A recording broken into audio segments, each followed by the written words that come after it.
Hello, everyone. I am joined today by the future of MMA journalism, Cageside Press's Dylan Rush. Dylan, how we doing today, my guy? Doing good, bro. I appreciate the intro, man. Of Thanks course, for of having me. course. It's a proper intro for someone that's done so much in such a short amount of time. Seriously, Thank you, of man. I course. really appreciate that. So you're still so young. You're a student at ASU. Tell me a bit about that. Tell me a bit how it is managing the life, the journalism, and then the just school. Yeah, it's tough. It's the hardest part of the job, I think, is the work-life balance. I definitely had a better social life 2 years ago than I do now. I'm graduating ASU for sports journalism, the Walter Cronkite School of Journalism. It's pretty good school, man. Okay. Can't lie. Graduating in 2 weeks. Excited to get the hell out of here. Come back to the East Coast. Come back to New York. Even though I do like the palm trees, I do like Arizona. But yeah, man, it's tough balancing it because like I'm in a group project right now, and like this girl is on my ass about like getting this thing, and it's like, bro, I'm interviewing somebody right now. Like I can't do this stuff. I'm way more focused. For the last year, I've been way more focused on my MMA stuff than I have been on school. I think that's shown. It's definitely reflected in my grades. So, but yeah, I do definitely love it out here. Definitely happy to be graduating soon. Yeah, no, trust me, I understand. In the first, what's it? It's been like 4 months for me, and in the first 4 months for me, I think my grades have like slowly, just a little bit, had to drop off in terms of what they were because of just the focus. I've just been really a lot more focused on this than I am with school, especially because my grades are already good. It's not like the little drop off still isn't too bad, but Mhm. it's still something. It's But worth it. yeah, It's worth dropping off to do what you love and have fun doing this stuff. it really is. It really is. So I wanted to ask you, who was your first interview? I don't know if you've ever answered that question, but I've haven't seen it. So listen to this because it's so funny. In December of 2021, I like com I DM'd CB Dalloway, like I swiped up in his stories. He was on Tough season like 5 or something. He's a former UFC light heavyweight, fought a bunch of guys, fought Yuri Prohaska in his last fight for Ryzen. Like that was only 2 years ago. But anyway, I DM'd him in December 2021. He liked my message, and I run around my apartment screaming, Mm-hmm. telling I'm home in New York, telling my mom like, oh my God, Steve Dalloway. He's also a legend Arizona State wrestler, the college I go to. So Trust me, I let me get run. the feeling.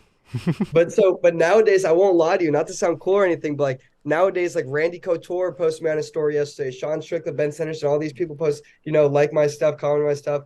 The fault, like like Paulo Costa follows me, man. Like, if Paulo Costa followed me back then, I would have That's fucking shit a brick. Now it's like it is what it is. But yeah, CB Dollar was my first interview. It was an hour long. He told me after the interview that it went pretty good. I messed up so many things. I made so many mistakes, but we learned from it. And he gave me some confidence moving forward. He told me I was good. Like a lot of journalists, they don't care that much. I clearly did my research. I clearly am passionate. He said I could. He said I could make it. He told me to keep going. So I kept going. Here we are, a year and 3 months later. We're still going, baby. I mean, you obviously had a great start because it was December of 2021. You had your first interview, and now here we are in what is it, April of 2023, and you have what 3,000 plus followers on Instagram. You have a whole 250 interviews. Yep. So it's so seriously though, it's crazy how much you were able to grow in such a short amount of time. So obviously, I can only imagine that. I mean, your first interview lasted an hour. Obviously, it went well, but you make those little mistakes always. I mean, I constantly still make them. This is probably around my 20th interview, so I'm still making those mistakes constantly, and I just it's good to see like how quickly you grew in such a short amount of time. It really like inspires people like me because then it makes me feel like, I can't imagine where I'll be in a year. So I really appreciate you for like what you're able to do for people like me. Listen, I'm not trying to act cool or say like I've done so much or like I'm so, I'm not trying to act like I'm above you at all, but I'm just saying like, bro, a year from now you could be way past where I am right now. And that's just the fact of the matter. It's just about how much you're willing to dedicate your time, how much work you're willing to put in. If you do the job the right way, do away with all the clickbait, give the fans what they want to see, which is stone cold journalism. Give the fighters a platform to share their stories and help be a middleman between the fighters and the fans and help grow the sport and help grow the fighters' following, help grow your own following. Everyone has fun. Fuck clickbait. I'm sorry if I'm not allowed to curse. No, you're definitely allowed to curse, my guy. Trust me. There's no issue with that. I'm independent, so there's no one hawking on me telling me Appreciate it. anything. So, no. cursing's not a problem, but I get exactly what you mean though. It's just it's a cutthroat business, and you need to be cutthroat, but also be able to deliver honest, true, and real journalism at the same time, and be a reliable source of information. So I 100% understand where you're coming from with that. So how are you able to travel around so much and able to get to all these gyms? I mean, you're 21 years old. I mean, you I don't have a driver's license. I don't have a car. okay, you don't have a driver's license or a car, which is interesting because I know you went on a long road trip. So, Yeah. okay. So I'll tell you that. So for the traveling, I'd say I've covered maybe at this point like 35 events in person in the last like 13, 14 months. It's awesome. And some of them have been in Arizona, like five Hmm. of them, six of them. So I haven't had to travel much. But the rest, for the most part, almost all of them I paid for myself, my entire myself. I saved up some money. I had like $2,000 in savings when I started this. Now I have none. I was a waiter for like most of last year. Like all that money is gone now. So like all any money I get, I really just put into this stuff. And if you think I've come far, bro, I don't own a camera or a microphone. I don't even own a microphone, and I've done this. So like the next step for me is buying those things, getting a driver's license, being able to go to gyms on my own. But yeah, for these events, like I'll break it down real quick. Like January, I went to Vegas. I had a videographer come out with me, and he drove me out there. Okay. And then PFL last month, I went to Vegas. I had a videographer come out with me. He drove me out there. And then the MMA lab, it's here in Arizona, but Hmm. it's like 40 minutes away. I don't have a car. So I Okay. had a videographer come out with me and drive me. And for all three of those, not to sound like a cheapskate, but I don't have money. All three of those, I didn't pay the videographers. I paid for gas and I like paid for maybe the hotel room because I'm a nice guy and they're like, doing work for me and doing work with me. But Yeah. like they just wanted the opportunity to work with some UFC fighters and get their name out there and stuff. And I wanted the opportunity to like be able to Get travel, there. Yeah, of course. get there.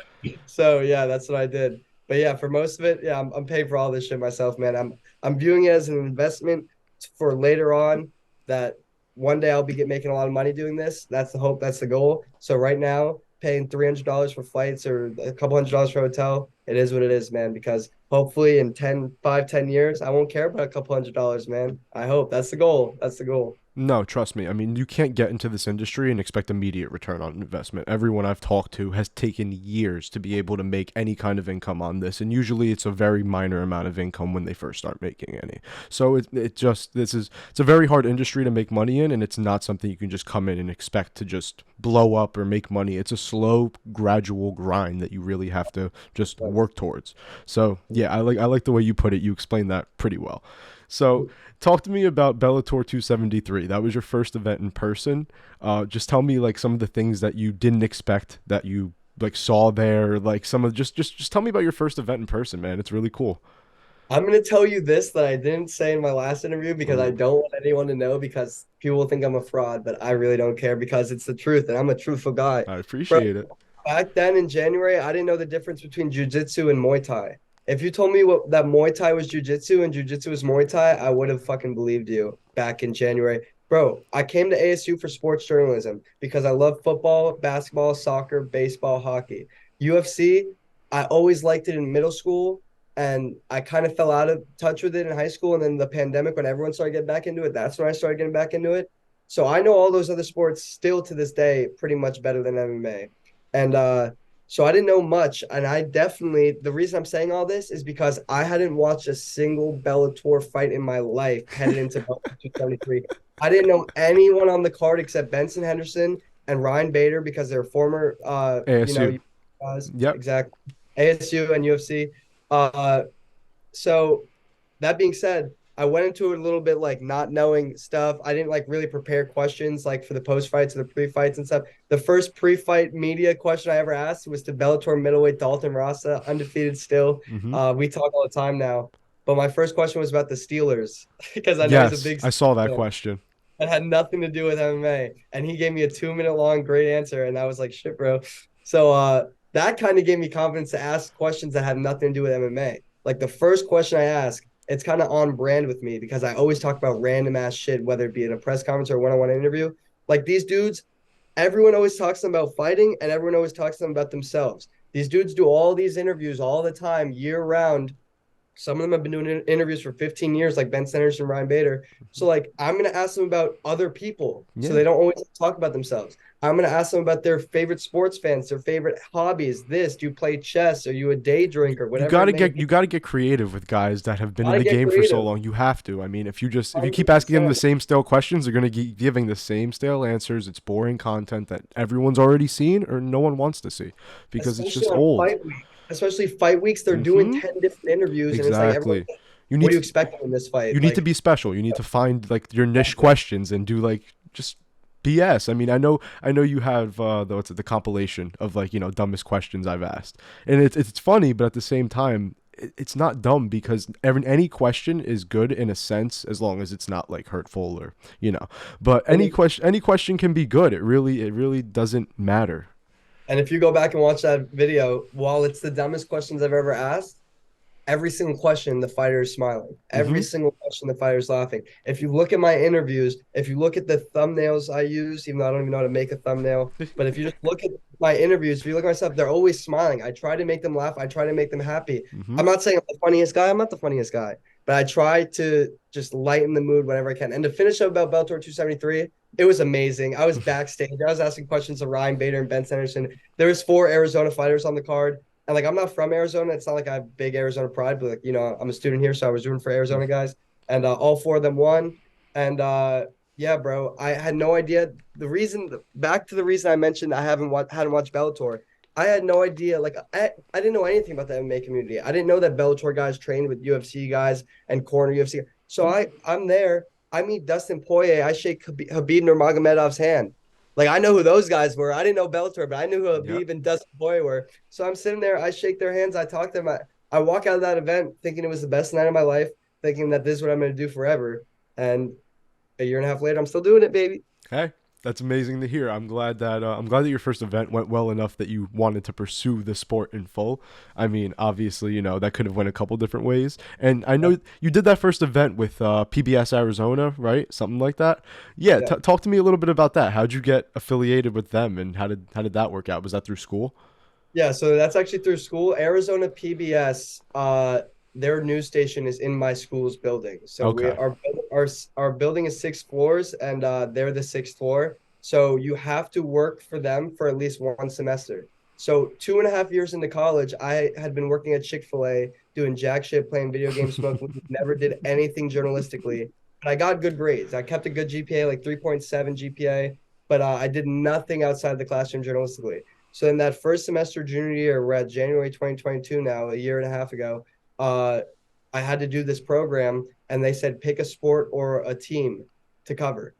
Brother, when I tell you that when I came here, I had no intention of covering MMA, or even the week before this, I had no intention of covering MMA, and I click on the Google form, and it says, "What sport do you want to fill out? Give your choices 1 through 3," and MMA was there. And I said to my friend back home in New York, like, "Yo, like, should I dead try to cover MMA? Like, that would be kind of fun." And he was like, "Yo, do it, do it, do it." That rest is history. If there was no option for covering MMA on that random Google form, we are not speaking right now. I'm probably still playing video games and working at Chick-fil-A. So That's absolutely crazy. That is, I mean, it's just crazy how people get into the sport sometimes because uh, that life's just just that it crazy, just blows bro. my Like, bro, it one just of blows those my things. mind. That genuinely just blows my mind because I could never have ever been able to like guess like watching all your interviews, watching everything. I went through your Instagram, I went through this. There's not a one way I would have been able to tell that you had like not such like yeah, I guess such lacking MMA knowledge at the time of you starting because None, no, bro, none. like exactly You'd like that never know. I didn't know that what bro jujitsu like was a you year bro ago. I could never tell though like you really do have a great like journalistic background because you really were able to just like ask questions like in such a good sense that no one could tell that you really didn't have the knowledge of some of these other guys. That's Bro, amazing. That blows I my wasn't mind, honestly.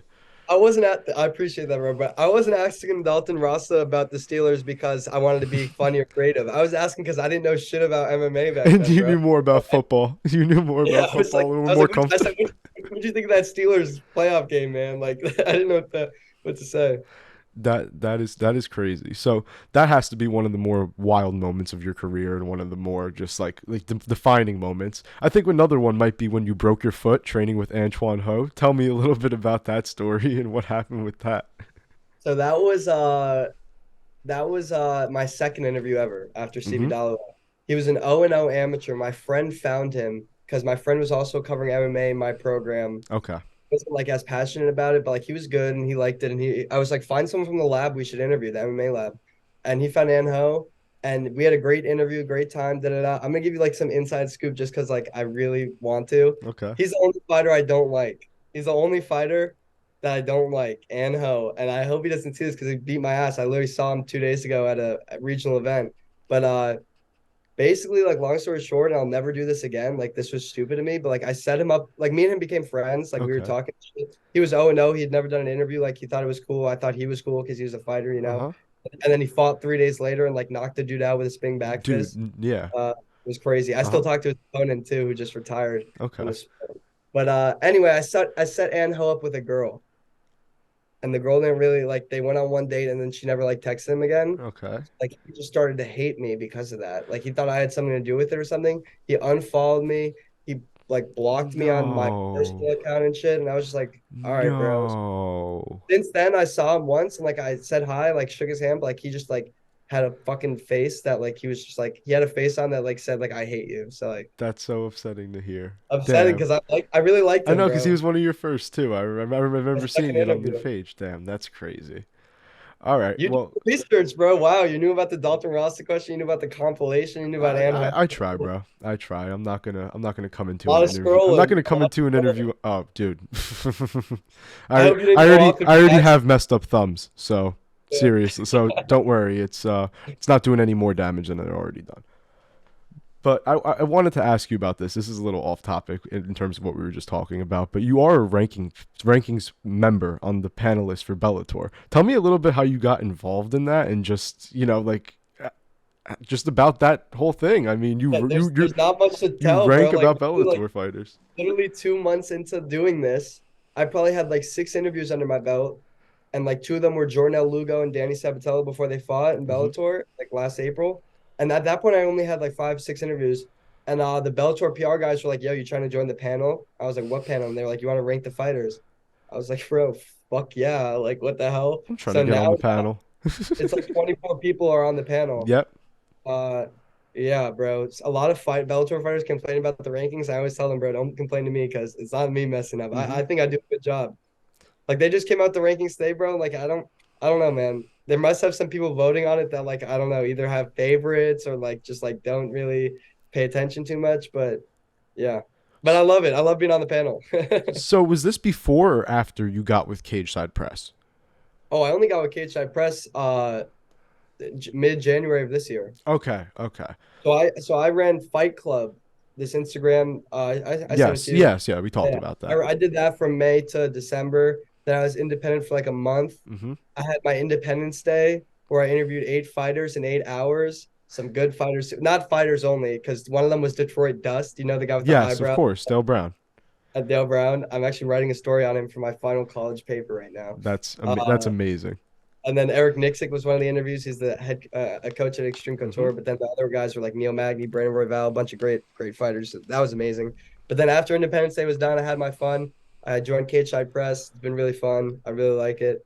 I will be independent again one day. And okay, interesting to hear. It's good to hear that you what's it? You're not like you're not thinking you're trapped in, and that you're like looking towards the future and like just like knowing that you have options and that you're not like locked into what you're at. Definitely. But so I wanted to ask how you snuck into UFC 274 exactly, because from what I can tell, I mean, were you working with Arizona PBS for that? Yeah, so I didn't like actually sneak in, but I did Okay. write that. But I know what you mean. Yeah. Yeah. So I applied to once I started in January, I covered that first Bellator event. By the way, this is a great interview. I'm having fun. Thank you. I covered that first Bellator event, and I was like, I love this shit. I'm gonna start applying to UFC events. So I applied to like 10 UFC events, denied from all 10. I was discouraged, but it wasn't over, man. So I Yeah. sent an email, long email about what I could bring to the table, how I could help build up the card. Da, da, da, da. Hmm. They get back to me surprisingly. I wasn't even expecting it, and they say, "We'll give you a call. What's your number?" I put my number. They never called me.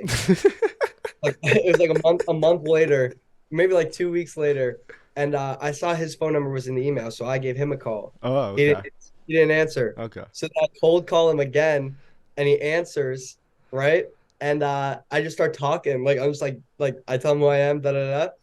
And he basically says that because I work for a local news station, Arizona PBS, we would only get local events and not even definitely. So basically, if the UFC comes to Arizona, there's a chance you'll get it. But for events outside Arizona, there's no chance. So I was like, all right, but I wasn't going to take that answer. So I kept talking, kept talking. By the end of the phone call, he finally was like, all right, Dylan, fuck. If we come to Arizona, you'll be there. We'll get you there. I was like, all right, Okay. bet. Good.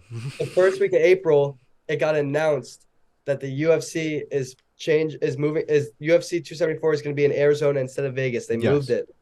I called the PR guy. I don't think he even knew that it was moved yet. I called him the second I saw it. Like I didn't even tell anybody. I just called. I was like, "Yo, I need to be there. It's going to be in Arizona." And then that was that. So that was how I covered my first and only UFC event so far. I'm planning to. I'm thinking I will cover a few more in the coming months. Yeah, I think you definitely have to get back in the future. I mean, for your first UFC event, you did a great job, and that was in what, May of 2022. So that was 5 months into your career, and you did Not even, an bro. not Who would even have thought it? My God, bro. that's what I'm saying. It's January, I crazy. see the Google form and I click MMA. Okay, it was January. Okay, End of January, I create an Instagram account. And 3 months later, I'm speaking to Dana White sitting next to the Schmo and all these reporters, bro. Like, that is insane, bro. It is crazy. It is crazy. yeah, 4 months, 3.5 months, really. And then I was at the UFC, bro. Yeah, it's amazing growth for such a short amount of time, and you, like I said, you did a good job at that press conference. You talked to a bunch of different guys, and like your content for that was great. I mean, your content for every event is great, but I mean, even like for at the time, I mean, it's just nuts to see. And it's funny because we both started our accounts around the same time. You started late January, I started this year, but I started early January. So Yep. we're kind of like a year apart in terms of Oh like yeah, when we bro. started Hell our yeah. accounts. Let's So go. like Let's not go. not far apart at all. So you talked about Fight Club before. I wanted to mention this and I forgot. You talked about, I don't know if I'm saying this wrong, Michael Goys. I don't know. Boysman, yeah. Yeah, Michael Goisman. So, how has he helped you, and what was he able to do for you in terms of just like growing your career and just getting you into Fight Club in the first place? So the day of the conference, the day of the event, like during the conference, he was like, "Bro, who are you? Like, you're really good." Hmm. Like, da, da, da. I was like, "I'm Dylan Rush," and he posted something on Fight Club, and he was like, "I'm gonna tag you with your Instagram." Follows me. Next day, offers me a job. Even before the end of the event, he was like, "We want you to work for us." And then Cageside Press at the end of the event was like, "We want you to work for us." So I kind of had two options on the table, and I love Cageside Press. Even at the time, I loved the guy, my boss Eddie. But Fight Club, 171,000 on Instagram followers on Instagram at the time, verified. It was like it looked good. I couldn't pass it up, so I signed with them. This guy Goys really instilled. I say this about a couple of people, but him really more so than almost anybody instilled confidence in me. He told me I was gonna be the face of Fight Club. I was gonna be the face of Fight Club. He really made me believe that I was really good, even from that first day, the first event. Like just saying to me, like, "Who are you?" Like that was like, damn, like Getting and like noticed, yeah. yeah, yeah, Getting that note, yeah, exactly. helping me with so much. Literally yesterday, I sent him this graphic I made of Mads Burnell, and I said to him, "I need your opinion because I respect you." Mm-hmm. And he gave me such good advice. Like I even that graphic, I based that off a graphic that he made. Like so many little things that sometimes I don't even realize.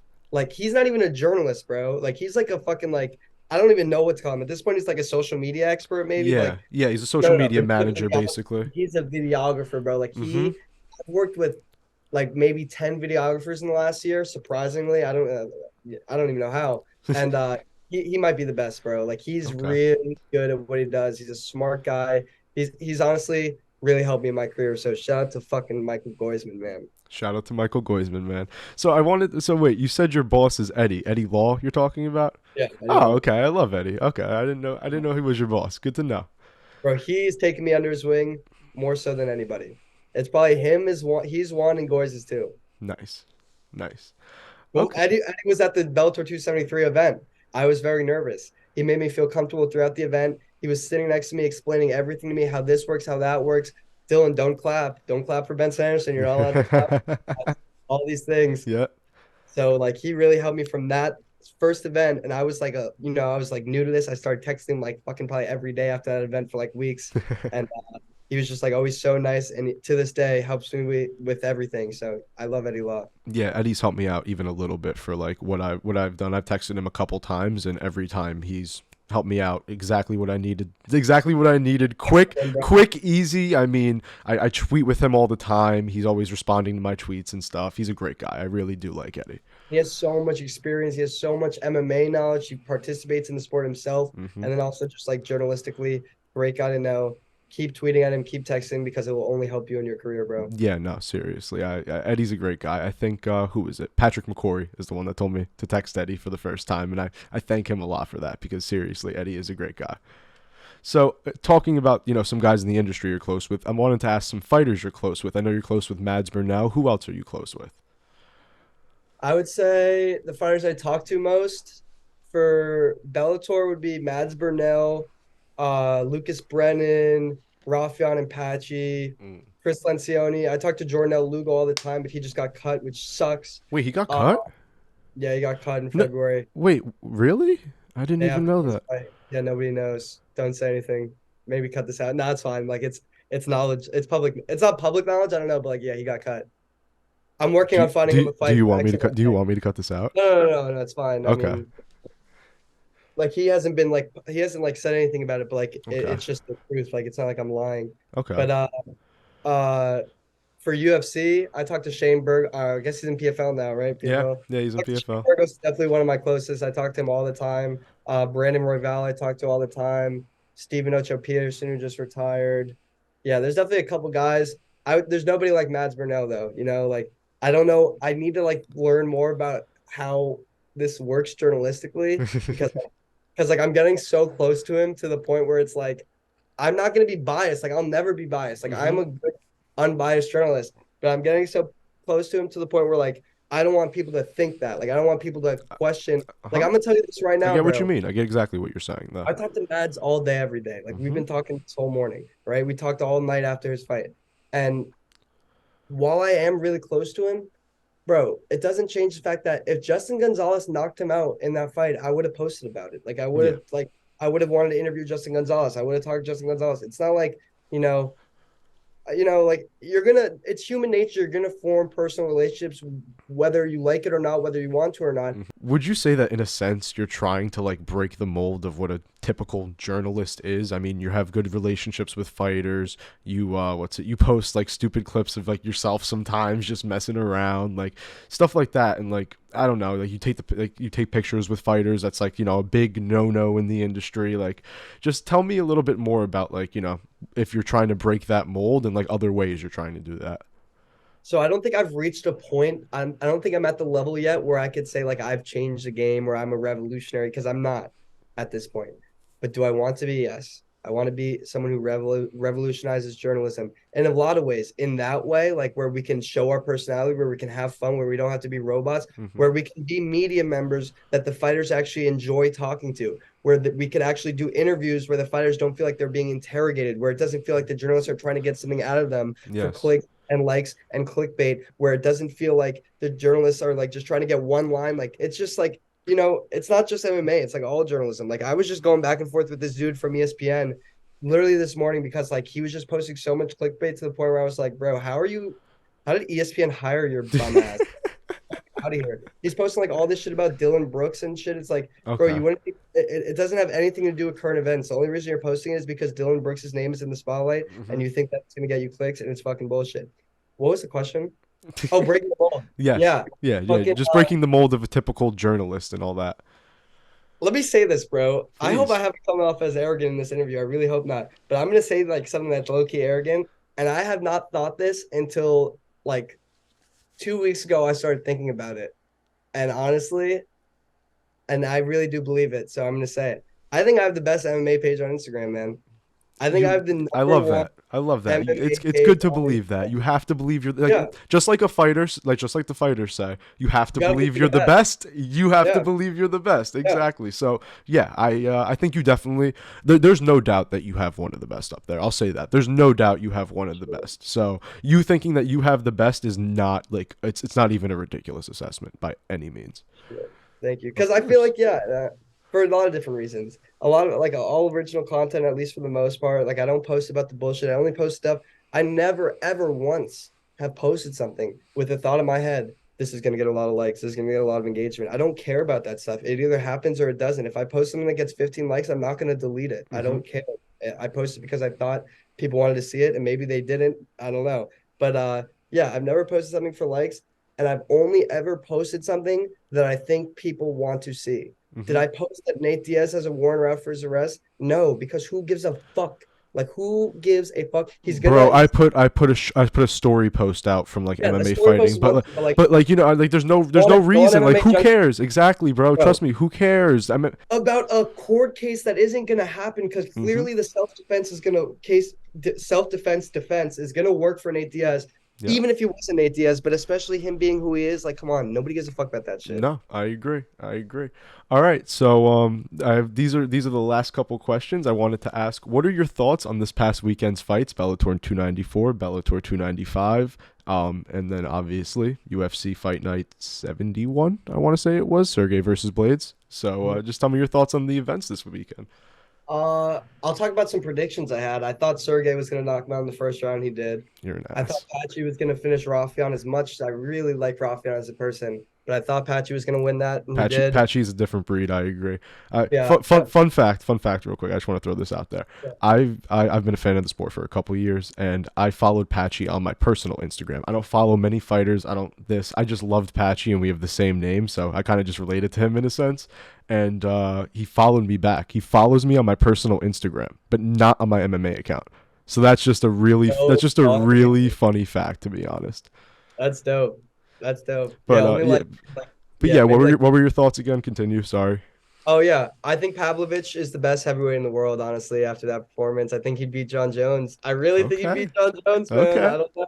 Might be recency bias, but like, bro, I mean, if John Jones is able to get him down, like, of course, it's a different story. The fight's probably over at that point. But like Pavlovich is striking, bro. Like every fight he has a first round knockout. The fact that he was plus 150, I don't know if you know about betting odds and stuff. Like the fact that he was a sizable underdog in that, like, come on, bro. That was crazy to me. Yeah. And Blades is elite. Don't get me wrong. Blades is elite. For the boxing, didn't care about it. I'm not a big fan of boxing. Ryan Okay. Garcia, not a big fan. I went and covered an amateur event, regional event. Yeah, I did see you were somewhere. I can't. It was you said regional, so it was in Arizona. Yeah, it's called Okay. Rough 54. It was like two Yes. pro Yes. fights and an amateur. Let me say this so I can include this in the reel I'm about to make. Go ahead. Karate Roddy, Roderick Adjaman.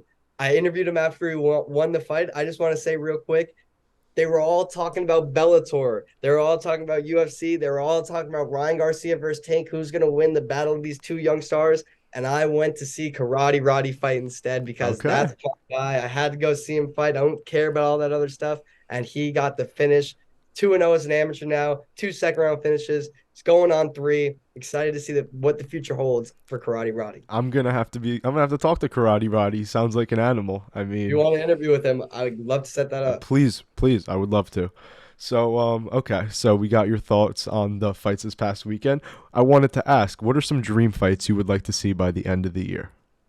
By the end of the year, I want to see Paulo fight someone before Hamzat. That's Okay. one of the like he's been waiting and he's ready. The last time he fought was what, 278 versus Luke Rockhold last August? Yes, and Oh, no, yeah, no, it was, but the that is recent right. yes, and the recent thing that came out was that he wants to either fight before the Hamzat fight or he wants to get paid to wait, which it's just not realistic to get paid to wait. Maybe he can get a pay increase when he actually fights Hamzat for waiting, but he's not going to get paid to This is what wait for my that. thought was. Yeah, my thought was this, and it's not a good thought anymore, but like Gaslam's wanted, he called it Dricus Duplessis, Mm-hmm. who's the 6th ranked guy. Paulo's 5. Paulo wants to fight now. He doesn't want to wait till October. He's definitely gonna have that fight in October waiting for him with Hamzat, right?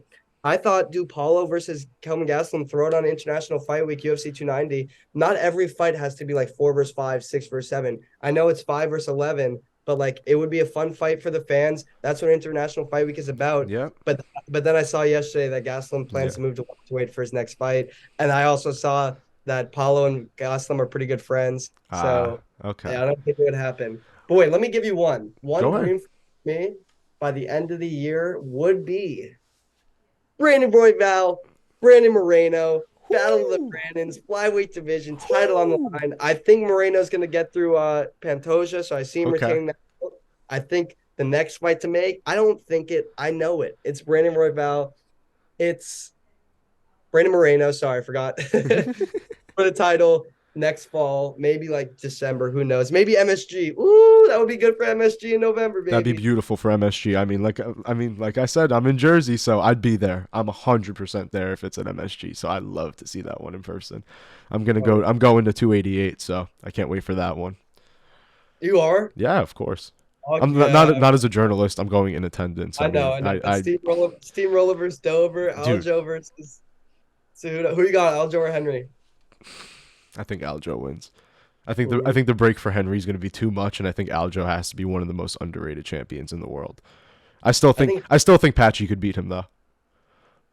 I think Patchy's like low key could be the best banner in the world. There's a real discussion. I mean, I thought before his fight with Stotts that there was already a discussion. I've been saying Yeah. Patchy and Aljo's my dream fight. Like if you ask me like a random dream fight I have, it's Patchy versus Aljo. They train together a lot. I know, but I don't know. I feel But, like but that's the fight to that is make the the fight. That is sport, the bro. fight, The whole man. sport. I genuinely believe though that that would be one of the best grappling matches in MMA history. Like it would like if it didn't look like Mix versus Stotts in some way. If it didn't just I end could in a see, minute. if they fought 10 times, I could see it going 5-5, maybe like 6-4 for Aljo, maybe who knows? Yeah, But okay. But no, I agree. I get exactly what you're saying. All right, Dylan, that's it for now. It was great being able to talk to you, man. I really appreciate everything, and this won't be the last time we talk. I'll say that. So yes, hope everyone enjoyed, and yeah, be good, Dylan. shout out Pat, baby. We're Thank you, coming my up guy. together. Let's go, Yes, dog. We're gonna sir. collab this summer in person. Yes, sir. We'll see it.